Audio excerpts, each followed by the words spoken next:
안녕하십니까. 지난 시간 역동성의 인격에 관한 이해에서 가시가 많은 나무에 관해서 공부해 봤는데요. 오늘은 이 부분을 역동성과 뇌 구조의 관계로 차트로 설명드리도록 할게요. 지난 시간 살펴본 것이 요 악한 반응, 이것이 인격이라고 했는데 이것을 차트로 어떻게 설명드릴 수 있을지 보도록 하겠습니다. 네, 이 차트의 이름은 역동성과 뇌 구조의 관계라고 보시면 되겠습니다. 예, 이것이 사람 얼굴이죠. 얼굴이 있고 코가 있고 또 이렇게 뇌가 있는데 이 부분에 관해서 말씀드리도록 할게요. 우리 뇌를 생각해 봤을 때 이제 우뇌, 좌뇌가 있죠. 오른쪽, 왼쪽. 그리고 전뇌는 앞부분, 중뇌는 뒷부분인데 저희가 이렇게 뭐 좌뇌, 우뇌를 보려는 것이 아니라 이 상담에서는 역동성에서는 상, 중, 하 해서 이렇게 나눠서 이해도를 갖게 됩니다. 즉 상, 중, 하로 나눠서 저희가 생각을 해보게 되는데 상은 심피질에 관한 부분이고 중은 고피질에 관한 부분이고 하는 구피질에 관한 부분입니다. 저희가 1번 이제 인생 문제를 얘기하게 되는데 인생 문제는 지난번에도 말씀드렸듯이 뭐 가정이나 뭐 대인관계, 신앙, 자녀, 직장, 진로, 학교 문제 등 우리가 살아가고 있는 영역 속에서 만나는 뭐 크고 작은 이런 문제들이죠. 뭐 그것이 사소하다고 볼 수는 없지만 우리가 기본적으로 살면서 자녀는 어떻게 키워야 되고 직장 생활은 어떻게 해야 되고 교회는 어떻게 섬겨야 되고 학교에서 무엇을 해야 되고 이런 수많은 고민들이 있어요. 또 그런 부분들에 관해서 우리가 인생 문제를 갖게 됩니다. 이것이 뜨거운 태양으로 다가오게 되는데 이렇게 이것이 뜨거운 태양으로 이렇게 다가올 때 맨 처음에 이제 고피질에서 사고를 하게 되죠. 그래서 고피질에서 하는 역할이 좀 이성적인 부분, 또 판단하고 또 결정하는 부분을 가지게 됩니다. 근데 여기서 제대로 어떤 판단이나 결정을 하지 못했을 때 이것이 구피질로 이제 떨어지게 되는 것이죠. 구는 옛 구자를 써서 쉽게 말하면 이제 감정적이고 본능적인 반응을 말해요. 이것은 동물에게도 있는 것이죠. 또 사람이 이런 반응을 하게 되는 것입니다. 그러나 반대로 이런 문제들이 하나님의 은혜를 입어서 마음이 변화돼서 또 그 변화된 마음으로 실천을 했을 때 좋은 반응을 했을 때 바로 이제 심피질적인 생각을 하게 되는 것이죠. 심피질은 어떻게 설명드릴 수 있냐면 가치 있는 생각이다. 그리고 혁신적이고 또 진취적이고 또 전향적이고 또 앞을 내다보는 것이죠. 그냥 근시안적인 사고가 아니라 더 앞에를 미래를 계획하고 바라보고 소망을 품는 것입니다. 또 이런 긍정적인 이런 면을 가지는 것이 심피질적인 사고라고 할 수 있겠어요. 심피질은 우리 머리의 대뇌의 가장 끝에 대뇌 피질을 감싸고 있는 부분인데 이런 부분들이 우리에게 가장 좋은 것 그리고 우리에게 필요한 부분들 정말 해야 하는 부분들을 우리가 생각하게 하는 영역이다라고 할 수 있겠어요.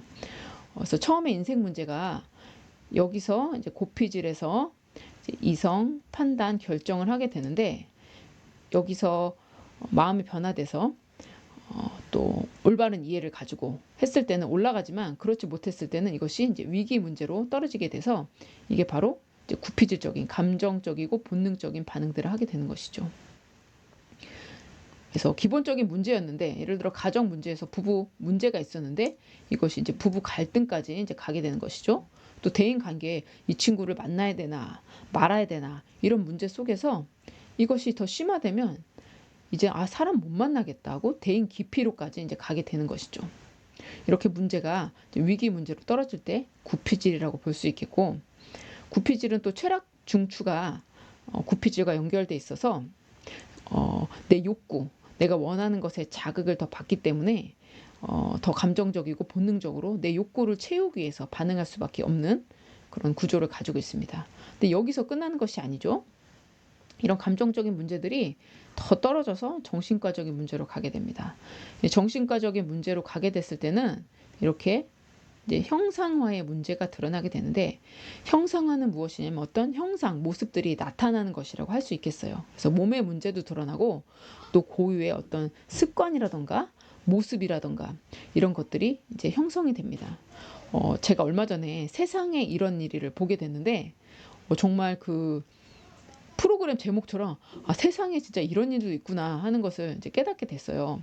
거기 어떤 한 동네에 어머니가 나오시는데 그 어머니는 이제 하시는 일이 아침에 일어나면 눈 뜨자마자 하는 일이 나가서 분리수거나 재활용 된 데를 막 뒤지세요. 그래서 페트병이든 뭐 컵이든 뭐 인형이든 잡동사니든 다 가져와 가지고 예쁘다고 하시면서 집에다가 다 쌓아 놓으시는 거예요. 그래서 별의 별게 다 있었는데 뭐 음식 먹다 남은 것도 어떤 병에다가 모아서 이것이 뭐 내가 먹는 뭐 음식이다, 반찬이다 하시고, 그래서 집에는 참 곰팡이부터 쥐부터 바퀴벌레가 다 들끓는데도 그걸 절대 버리지 않고 내 눈에는 예뻐 보이기 때문에 절대 버릴 수 없다고 하시고, 그 물건들이 다 쌓여 있어서 그 틈에서 이렇게 주무시고, 또 냉장고도 다 곰팡이 반찬 음식인데 그걸 또 드시면서 생활하고 있으시더라고요. 제가 그걸 보면서 저분이 참 정신적인 어떤 문제들이 이렇게 형상화가 돼서 저런 모습으로 드러났구나. 되게 강박적이게 늘 눈 뜨면서 하시는 일이 쓰레기통을 뒤지고 휴지통을 뒤져서 그런 걸 가져오는 저런 고유의 안 좋은 습관이 형성됐구나라고 제가 보게 됐어요. 그래서 그분이 이렇게 정신과적인 문제를 이제 갖고 정신과적인 문제가 진행돼서 이제 형상화까지 이제 몸의 문제로, 또 때로는 본인만의 독특한 습관, 또 생각, 모습이 형성되게 된 것이죠. 그런 때는 분명히 이 위기 문제가 있었고 그 위기 문제가 이렇게 진행된 것입니다. 제가 지난 시간 가시 많은 나무에 관해서 말씀을 드렸는데, 가시 많은 나무는 어떤 반응을 한다고 했죠? 네. 원망하고 불평하고 신경질 내고 짜증내고 책임 전가하는 것이 가시 많은 나무, 그런 반응을 하는 것이라고 했고, 그것이 바로 이 위기 문제에서의 반응이 되는 것이죠. 감정적이고 본능적인 것이에요. 그런 땐 우리가 구피질적인 사고를 하고 있다라고 보시면 되겠어요. 그렇기 때문에 이 구피질적인 사고는 좋지 않습니다. 어떤 것을, 어떤 상황이 왔을 때, 어려움이 왔을 때 내가 생각을 하고선 여기에 맞게 대응을 해야 되는데 그저 감정적으로 반응하게 되는 것이죠. 그렇기 때문에 우리 상담의 목표는 항상 이렇게 올라가는 것입니다. 구피질이 고피질로, 내가 여기서 이런 감정적인 반응을 하기 전에 어떻게 해야 될까를 생각해 보는 것이죠. 그것이 이성적이고 우리가 판단력, 또 분별력을 가지고 이제 결정력을 가지고 생각하게 되는 것이고, 그 다음에 거기서 내가 하나님의 은혜를 기억해서 변화해야 되겠다, 마음이 바뀌어야 되겠다, 내가 악한 반응을 하지 말아야 되겠다 할 때 그것이 신피질로 올라가는 것이죠. 그럴 때 가치 있는 반응을 하게 되고 진취 있는 반응을 하게 되는 것이고 긍정적인 방향으로 나아가게 되는 것입니다. 그렇게 할 때 그것이 변화를 가져와서 상황에 좋은 영향을 끼쳐서 상황이 이제 개선되거나 또는 사라지게 되는 그런 부분을 갖게 되는 것이죠. 그럼 다음 시간엔 열매 맺는 나무에 관해서 살펴볼 텐데, 제가 열매 맺는 나무를 설명드리면서 이렇게 구피질적인 사고를 하다가 이제 신피질로 올라간 경험을 또 사례로 말씀드리면서 어떻게 우리가 이렇게 마음을 변화시키고 또 생각을 변화시킬 수 있는지에 관해서 공부해 보도록 할게요. 오늘은 여기까지 하도록 하겠습니다. 감사합니다.